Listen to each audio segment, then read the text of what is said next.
Yo, what's the word, YouTube? It's your boy Rello 2 times, nigga, aka 2 times 2 exclusive. Excuse me, nigga. Jesus Christ. Hey, bruh. Today, bruh, we gonna be watching and going over the most awkward interviews in rap history. Not to hip hop history.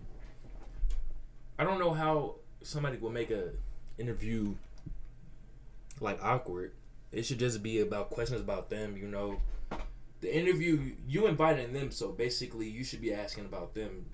Don't be asking too personal questions and ask them. Yeah, y'all should be definitely ask them about the questions before, like, be like, damn, is it cool for me to, you know, ask this? Because at the same time, y'all gotta remember, y'all posting the shit on social media and shit. Y'all posting that, so like, yeah, always let them know. Rappers are notoriously tough to interview. Come off too much like the police, and there's every chance they'll shut down and refuse to participate in the interview.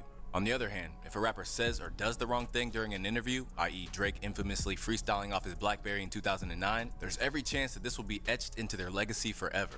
In this video, we're taking a closer look at some of the most awkward interviews in hip-hop history. Often when new rappers emerge, news outlets will try to poke holes in the image they've constructed around themselves. But often, the artists are too savvy, and all the journalists who've tried to defame them end up doing is making them appear even more appealing to their fan base. That was the case when BBC attempted to tangle with a young Tyler the Creator in Odd Future. Flanked by the group's colorful cast of characters which included Damo, Left Brain, Haji Beats, and Sid the Kid, the reporter made a mistake of underestimating the crew and clearly went into the interview with a preconceived idea of how he wanted to portray them. The result is a combative masterclass, with Tyler going out of his way to make things as difficult as possible. Okay, now what about your lyrics? What are you saying in your lyrics? Nothing. To old white people off like you. Is that right? My lyrics aren't offensive. Some people find them offensive. Some people find everything offensive. Okay. But when it comes to awkward interviews, no one has turned this into an art form quite like Nardwuar. A bona fide legend who's received his flowers from virtually every rapper, getting the interview with Nardwuar is seen as an honor for most upcoming rappers who've spent years witnessing him bamboozle his guests with obscure knowledge about their lives. But over the years, this hasn't always gone to plan. In rock music, the likes of Blur, Henry Rollins, and Slipknot all found themselves confused by Nardwuar's shtick, to the point of getting angry. And in hip-hop, the likes of Lil Uzi Vert decided to run away from him, while Jay-Z just seemed utterly confused. But if any interview between Nardwuar and an MC who refused to play ball was painful to witness, it was Nas. Back in the day, Nas agreed to sit down with Nardwuar during a Canadian tour stop. Initially, things started off amicably enough, with Nas seemingly impressed by the degree of research Nardwuar had undertaken. This dude here, see where he's at? This is the project where I come from. That's the elevator doors open. See, that's the first floor. And he's telling the crackhead, Jane, stop this crazy thing. Sweet crazy, you're crazy. While he originally seemed amused by the endless selection of records and pop culture trinkets that Nardwuar decided to bestow upon him, Nas's patience would eventually wear thin, and by the end, that normally composed MC was as hostile as we've ever seen him. You are nuts, you are psycho, but it's all love, it's all music. Peace. Thanks so much, Nas. Keep on rocking in the free world and doot-doot-a-loot-doo. Yo, it's over. It's over. Move the mic. Move the mic. While Nas managed to keep things cordial with Nardwuar for a little while, the same couldn't be said for Kodak Black's appearance on Ebro in the I can't even lie. If you doing all that for Nardwuar, bro, you weird. Like, Nas, come on, bro. Yeah, I mean, it's not weird, bro, but like, the thing is, bro, Nardwuar, that's how he got famous. That's how, honestly, if you a rapper and you get an interview about Nardwuar, that's like really helping you, because you just gaining more viewers. Why are you telling this nigga, come on, some, yo, the interview's over, get your job off. I mean, I get that we all human, bro. I get that we all human. People don't like cameras in their face, bro, but like, it's all he's trying to do is conduct an interview, and you was already in the interview, and he just trying to, for real, just end it off with some peaceful shit, bro. Come on. You can't let fame get to your head like that, shorty. morning. A man who will make several appearances on this list, Ebro's demeanor has a way of getting under people's skin in a way that he doesn't seem to be aware of. But when Yak turned up to the Hot 97 studios, Ebro was determined to broach Kodak Black's pending case with him. And with respect to, everybody involved in that case, we can't get into details today. But, we take Saul here serious. But we hope, to have you back so we can have a deeper conversation about that because, this is a serious topic. And we're hearing these stories a lot. After some haphazard attempts from Peter Rosenberg to guide the conversation back to neutral ground with a bizarre comment about the moon landing, it wasn't long before Kodak's annoyance boiled over. You seem upset that I brought it up. Yeah, nigga, why the fuck is you bringing that up? You talking about sexual assault whole time? Like, that's something that he has to deal with on his own. And you trying to bring it up? Honestly, bro, you lucky he ain't slapped the shit out of you right there. Whole time, bro, it's a whole case between him and the other person. You trying to bring it up to the person that the case is about. Why? Why would you do that? Now, if he was to switch seat your ass right there in that chair, you would look. I mean, you wouldn't even look. You'd be gone. Like, you got to be really realize, like, the type of people and the type of caliber people that you interviewing, bro. Kodak, he from Florida, nigga. He a hot-head ass nigga, bro. Not anymore. This new Kodak, nice. This new Kodak, I fuck with new Kodak. But old yak, yeah, nah, he wasn't going for shit like that. He was arrested for shooting at niggas. Like, nigga, he was in shootouts. He was, bro, you gotta really realize how people that you for real interviewing. You can't just be doing shit like that. I feel like sometimes when, like, we going through, like, y'all be entertained by bull changes. He's saying, I feel like when niggas going through shit, y'all be entertained by bullshit. Well, bro, what he trying to say is, you entertained by his case when it's only about him. You, like, why? Why is you on his nuts about his own case? Let it all go through first. So, first of all, see if, like, the sexual assault was true, false. Because at the same time, it's always false and true sexual assault cases. And the fact that you trying to bring it up in the interview that you invited him to, remember that. Subject, I'm finna walk out. We don't have to talk about nothing else. We could be done right here. All right, I'm going. Say less. Say less. Throughout Exactly like that, bro. Like, you can't be doing that shit, bro. Whenever you invite a rapper. After the fact, Ebro received a mixture of praise and backlash from the culture, and in a subsequent radio appearance, he made it clear that this wasn't his intention. I did not want it to go that way. I'm not happy with the way that it went. I'm not happy it went that way. I feel bad that it went that way, because I felt like I was honestly trying to have a balanced conversation with an individual who has a crazy past, dealing with some very real things. No, bruh. What he's saying is straight bullshit. He said, I feel bad that it went that way because I felt like I was trying to have a balanced conversation with the individual who has a crazy past. If you know he has a crazy past, how about you ask him if it's, like, appropriate to bring up that past? Let's say you had a past where you just slap bitches, bruh. Would you want somebody just to bring that up randomly? Or would you want somebody to ask about that?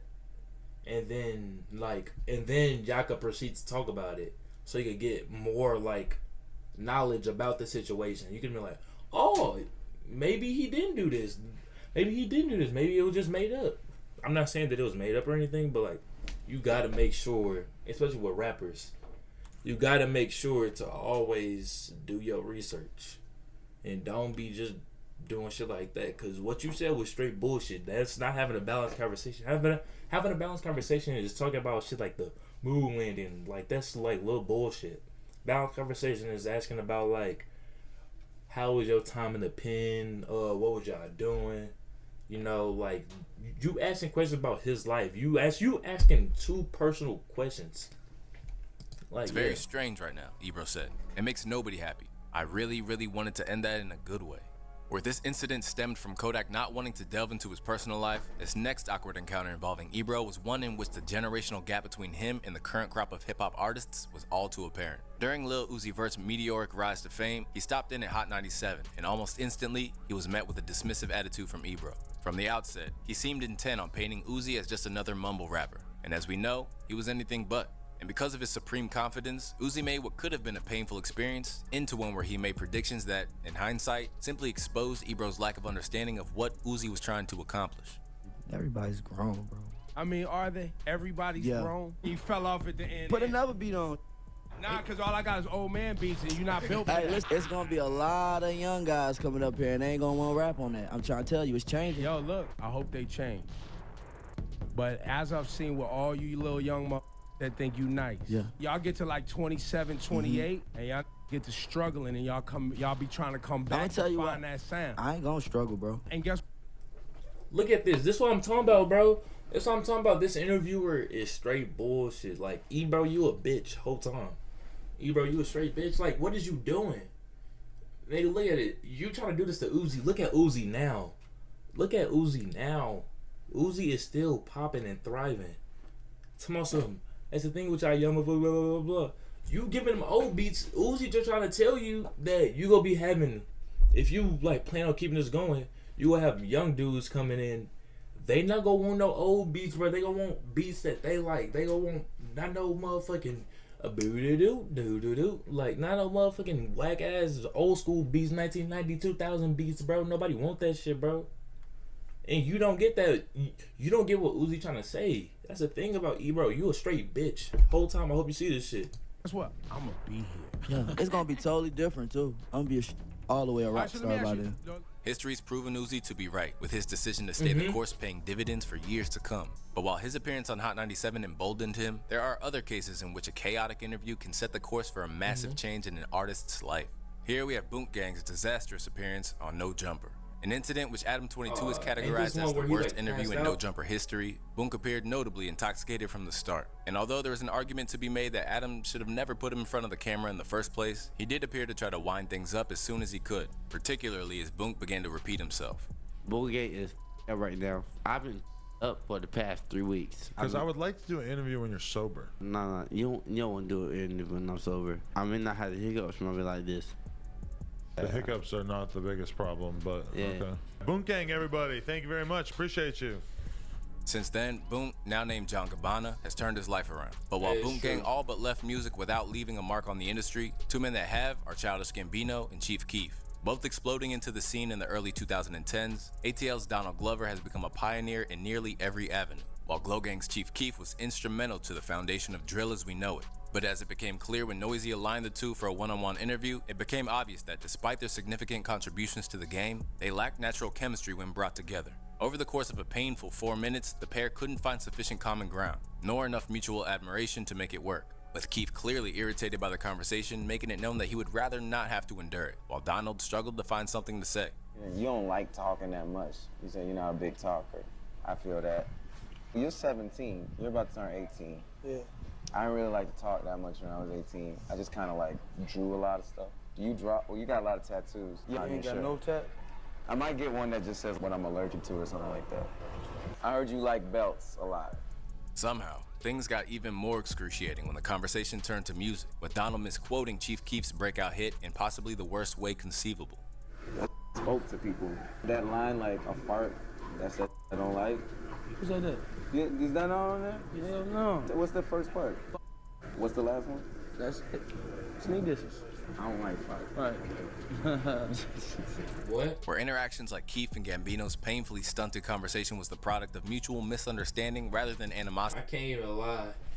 It just wasn't. It was just it was just an I don't know. I don't even know. I don't know why the fuck he thought it flying like a fart. What the fuck is you talking about? Can't lie, Childish Gambino. You gotta be fried or something. But at the same time, like, Childish Gambino, that type of person, like, he for real, like, he just trying to for real make a funny situation. Like, he feel like the tension in the air is just like weird. It's like weird as fuck. So he just trying to like make it better. But I can't lie, you saying that just sounded dumb as fuck. There are other cases where personal grievances spill over into the airwaves. This was definitely the case when it came to Joe Budden's infamous appearance on Hot 97. Set to appear on the show to promote Rage and the Machine, both Joe's beef with Drake and his high-profile issues with his former podcast co-host Marissa Mendez were brought up on air. Left angered by Hot 97 hijacking the interview to discuss anything but his album, Joe let his issues with Ebro and Peter Rosenberg be known in the most Joe way possible. I don't think that you guys are able to have an objective conversation, number one. Number two, this podcast conversation is not a conversation I care to have, especially not early in the morning. Number three, if Peter and or Marissa feel away, then there are other mediums for that to be discussed if it's going to be discussed at all. Next time I come here for an interview, send my manager the talk points. I didn't know that this would be an utter complete waste of time. You should have known that. We talked about Drake for 10 minutes, and we talked about the album for 30 seconds. And we played your song. And then we talked about Marissa and Peter. You want to talk about beats? You want to talk about snares and hi-hats? I want you to talk about something compelling. You want me to pull A-Rab up and talk about the MPC Renaissance? Yo, the bar you spit This pattern you used, the percussion, the way you used your voice like a drum and the percussion and fell in the pocket at the end, so it's hard. I want to thank all of you for your time. What should we have covered? I don't know. That's your job to talk about. That is true. Do a podcast. We'll talk more album time. No, we won't. No, we won't. Joe was on the receiving end of a grilling that he neither signed up for nor wanted, but that doesn't mean that he necessarily had any empathy for others when he placed them in a similar situation. Here we have Joey Jump-Off's infamous Everyday Struggle showdown with Lil Yachty. Appearing on the headline-making Complex show was always a calculated gamble, and appearances from Vic Mensa and a near-physical altercation with Migos certainly made for compelling viewing. But they all pale in comparison to what happened when the rapper that was then Quality Control's newest star appeared. Over the course of the interview, Budden seemed incredibly frustrated by what he saw as Yachty's naivety and ignorance. I don't care about the business part. I care about how Yachty feels. You're giving me every day because life is moving in such a positive way. I can't get slowed down. Nobody is one thing forever. You cannot tell me in the music business you are happy 24/7. That is a lie. That is. Bro, what? My nigga, this nigga is genuinely mad that this nigga is happy, what? I don't get it. I'm so confused. You happy that he not happy? Like, I said happy. You mad that he not happy? You saying that nobody in the music industry is happy 24/7. You gotta realize he's a young nigga, so he's already gonna be happy. His shit is blowing up, he's making money. He's literally living the life that everybody wants to live, bro. You like what? That's the thing I don't get about interviewers. Like, y'all just genuinely sound fucking retarded. Like, what? It's bull, and I refuse to have somebody tell me bull. I want to have an honest conversation. So when you come from a college dorm room with no money and you ain't getting no play with no girls, you have no car, and you come to having 3-4 cars, you got millions of dollars, $500,000 on your body just to wear, how could you be upset? Because I don't think that's where your values lie. Okay, I get what he's saying. Okay, I can't even lie. Y'all might not be hearing Joe Budden. That's why. Is that sounding old guy mad? So what he's saying is that Yachty, he feel like Yachty not happy with the cars and shit. He's saying he not materialistic, is what he trying to say. Joe Budden, he not trying to like get on his ass though. He not trying to get on his ass like Migos. He was on dick. I can't even lie. But right here, he just saying like money and shit. Like he's saying that it's not making him happy. Like, but you got to realize he literally came from nothing and now he's got all motherfucking money and clout and shit. Like, you're retarded. And still, it sounds like you know you up me trying to bring it back. I ain't. What you said? Let me.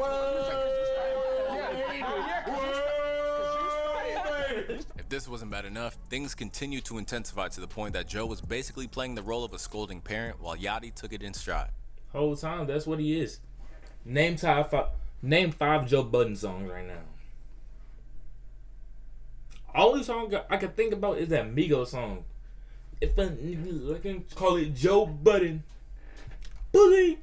Yeah, that's one thing I can think Tell of. me what you want from hip-hop. You don't think that's a question you should answer at some point? Or are you leaving all of this to QC to figure out? Nah, I mean, I'm making music, bro. I'm just having fun. My fans love it. Yeah, you don't sound like you very aware with what's going on, and you one of the hottest on earth. But what do you want me to say? I want you to be aware of your business. What? Oh my God, this nigga is genuinely mad that Yachty is blowing up. He mad that Yachty blew up. So what he's trying to say is, he's mad that he's saying like he wants Yachty to shift his perspective off of like the money and shit. But at the same time, you got to realize that's what the music industry is about. It's about money. It's about you getting popular, you getting famous. You got to realize that Joe Budden, he's trying to take it to business shit that fucking only a 30-year-old is going to take it into. Joe Budden is a nigga that's trash rapper, trash, and he just literally trying to just put it on Yachty. Joe Budden, you had to do all this business shit because you couldn't make it in music. Yachty don't got to do this. Even now, Yachty still don't got to do this shit. I want you to know whether you in a 360 or not. I want you to appreciate the culture that changed your life and took you from college dorm room eating oodles and noodles. He literally said bro, this nigga, he's already appreciating it. He's literally saying he's happy. That's why he's saying he's happy. You literally trying to change it from the fact that you trying to make it seem like he just don't give a fuck about any of this. Like what? I want you who's well spoken and articulates himself well. Chill. Yeah. What's up, y'all? It's Literally, OJ. Could you run Tower of Adventures chill this pill. year? And Niggas, with Google Play Games, first I can of all, sync the bro, game from my fucking phone. veins popping out his fucking Articulates forehead. himself well. My nigga, look at it. Vein right here. Bald head ass. Well spoken and articulates himself well. Look at how he sits up like that. He's anxious to hear what Yachty has to say just because he knows that Yachty gonna make it bigger than him. That's the thing. Chill. Yeah. A storm which refused to subside, Budden's harsh words resulted in a diss on QC's Ice Tray from Yachty and Quavo. Since then, the two have squashed the beef. In a similar vein, our next entry is another instance where a rapper turned media personality had an incendiary debate. Back in 2013, Kanye was an explosive form when it came to generating carnage wherever he went. A time where the man who'd become Ye was gradually becoming more and more outspoken. Things came to a head when he appeared on Sway in the Morning to promote his forthcoming album, Yeezus. Who's gonna be the Medici family and stand up and let me create more? Or do you want to marginalize me till I'm out of my moment? Or why don't you empower yourself? Take a few steps back. You ain't got the answer, Sway. Yeah. I've been doing this more than you. Relax. You ain't got the answers. Relax. You ain't been doing the education. You ain't spent $13 million of your own money trying to empower yourself. Yachty, as I said, Yachty, Kanye, calm your ass down. I see what Kanye, he just he thinks completely outside of the box and tries to do more than he could just do, and which is good because obviously we see that he's done did more, but fuck shit, bruh. Yes, but I spent hundreds of thousands and putting out clothing lines at a smaller degree. It ain't Ralph level. What's the name of your clothing line? We don't know. Why is it that you can't? Money, I just told you investors. I lost the money because I did not have the knowledge of how to do it the right way. You ain't got to turn up, man. This ain't no show, man. No, I'm talking to you as a homie. You ain't got to turn up on me man to man, dog. These mics. Yeah. You could turn all this off. You ain't got to do this. Don't try to embarrass us. Cause I can't lie. Kanye saying nobody knows your fucking clothing. I can't even lie. If I ever said this or my homie ever said this to me, I'm like, yo, what the fuck? I honestly look at that nigga different because think about it like this. You saying that that's your own man's. You genuinely saying that shit and you mean it. You genuinely yelling at this nigga saying that too. Come on.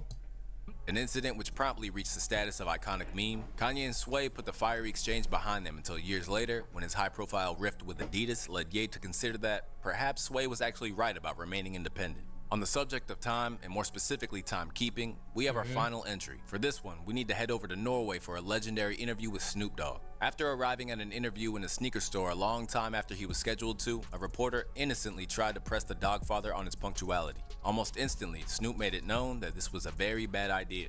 You're 5 hours late here. And Man, shut the f*** up. Yeah, I was just wondering why you were so late, and I saw you were twittering about you being stopped at the border. I was late because I went to go get some chicken wings. That's why I was late. Because I wanted to go see Norway up close and personal and visit an old folks home. I went to a convalescent home. That's why I was late. Now is the partying changing? I don't party. Get this Rappers are what the fuck? What the fuck? Weird ass nigga, bro. Hey, bro, that's it for the rest of the video, y'all. Hey, if y'all don't follow my reaction, hey, just let me know. But I feel like I reacted to this pretty cool. If you interviewer, bro, if you ever interview somebody, please get the facts. Always ask them about if you want to talk about serious topics with them, talk about it off of the fucking camera. Or unless they want to talk about it on the camera, ask them about it first. And then I don't know. Interviewers be going crazy. Just calm your ass down and remain humble, just like Yachty did, bro. Hey, your boy Relative Times, nigga, we out of here. Make sure to like, comment, subscribe, all that shit. Deuce.